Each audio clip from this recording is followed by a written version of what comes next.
welcome back to your last video of this unit, okay? We're just gonna do a real quick run through of some checks and balances that relate, or as they relate to the executive branch, okay? So, Bitmoji Central right here. All right, so checks and balances, what and why? So what are checks and balances? Take a second and think about that.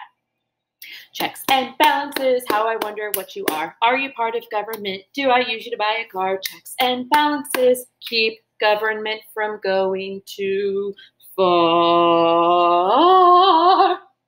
Yes, so checks and balances are what our founding fathers put inside our governing system to kind of keep everybody in their places, to make sure that one branch doesn't get too much power, to make sure that one branch just doesn't just decide to go off and do whatever they want. Okay, it's a way to rein everybody in, and in doing so, limit the power of the government. So how does that happen?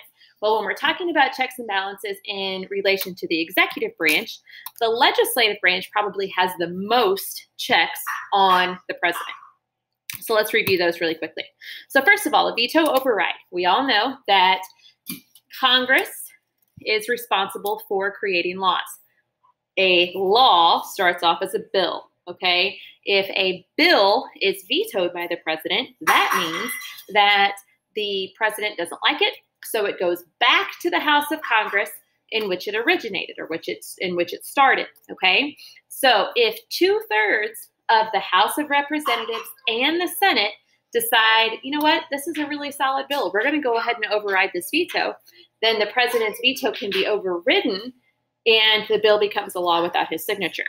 One check on the executive branch. So impeachment, this is another check that we've talked about before. So the House of Representatives has the responsibility to draw up impeachment charges against the president or against members of the federal court system if necessary, okay? So the Constitution says that you can be impeached for high crimes, misdemeanors, or treason against the United States, okay? So keep in mind that we've only had 2 presidents actually be impeached in the United States in United States history, and that was Andrew Johnson and Bill Clinton. And we'll talk more about why those people were impeached in class. Richard Nixon was not impeached. Richard Nixon resigned before he could be impeached. And then we also have a check based on removal from office, okay? So if the House of Representatives votes to impeach the president, the Senate votes to remove the president. And we have never had a president be removed from office. Don't forget that, okay? So approval. The Senate is also responsible for approving treaties and approving presidential nominations. So if I am the president, no, it's not going to happen, but if I am the president and I decide to make one of you my Secretary of State, I can't just say, well, I've known this person for a long time. They were my student. They're great. They make an awesome Secretary of State. First, my nomination of you has to be approved by the Senate. That's a check on my power, so I just can't throw whoever I want to in that position, okay?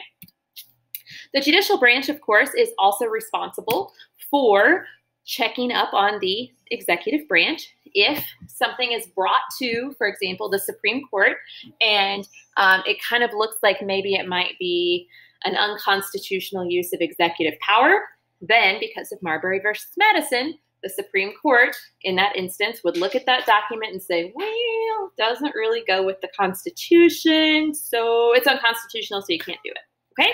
So that's a quick rundown of checks and balances relating to the branch, and I will pause there. If you guys have any questions, let me know.